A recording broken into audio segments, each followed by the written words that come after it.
présenter. Aujourd'hui, je me suis dit, j'ai pensé à quelque chose.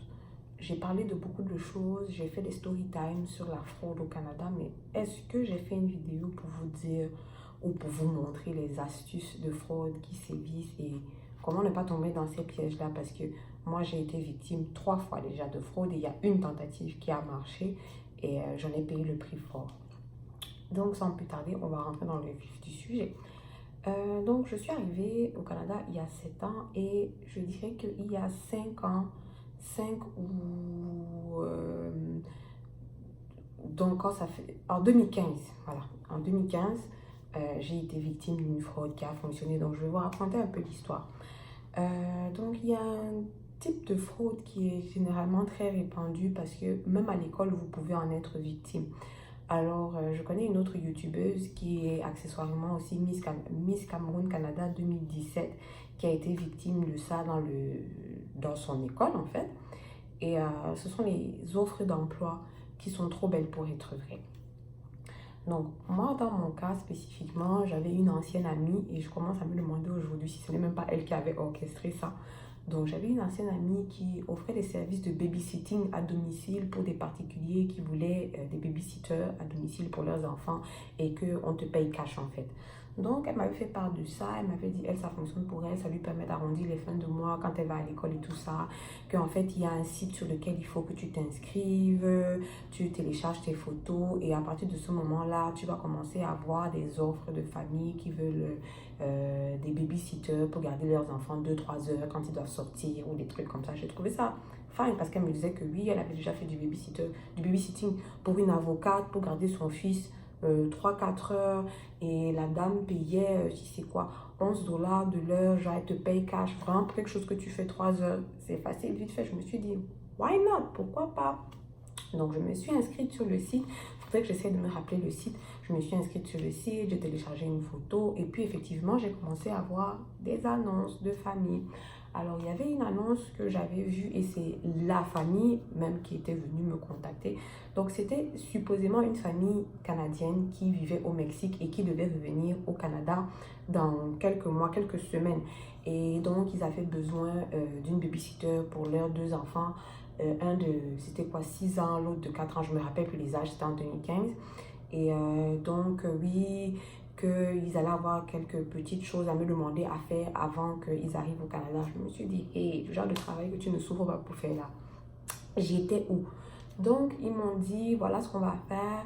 Les enfants ont besoin de jouets, donc je vais t'envoyer un chèque pour que tu ailles acheter des jouets vidéo. Ils m'ont fait une liste en fait des choses qu'il fallait que j'achète. Et donc, je me suis dit, je connais un magasin à Montréal où je peux trouver tout ce qu'ils m'ont demandé. Et donc, il m'avait dit, voilà, ça va me prendre tel nombre de jours pour que je reçoive le chèque en question. Donc, on se parle, mettons qu'on se parle comme lundi. Et quelque chose comme mercredi, jeudi, je reçois un chèque dans ma boîte à lettres. Donc, je reçois le chèque. Je vois que c'était un chèque de 5 000 dollars. Je pense que c'était 5 000 dollars. Un chèque de 5 000 dollars.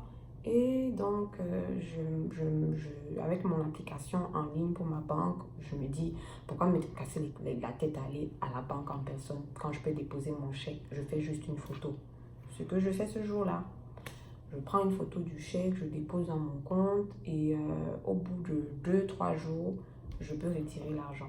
Ce que je fais, je prends 5 000 dollars, je retire du compte, je m'en vais dans le magasin, j'ai acheté des jouets pour... Je pense que c'était 500 dollars.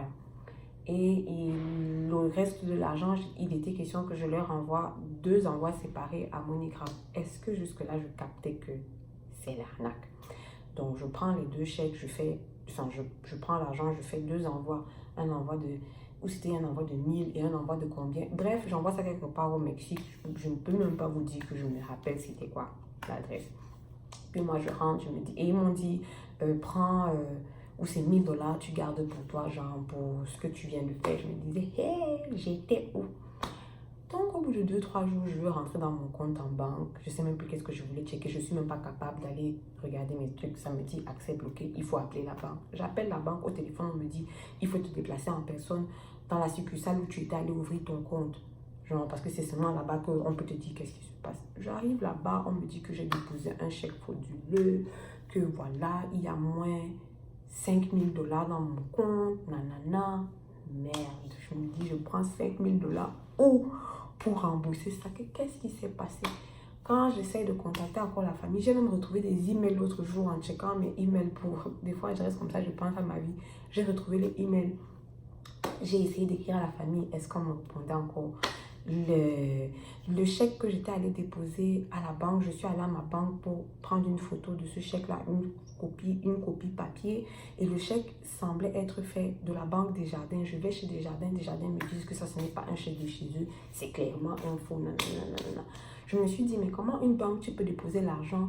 On ne vérifie pas d'abord, genre, donc ils te laissent d'abord sortir l'argent avant que tu te rendes compte que c'est un faux. Donc, il y a plein de personnes qui utilisent ce stratagème-là, même dans les écoles.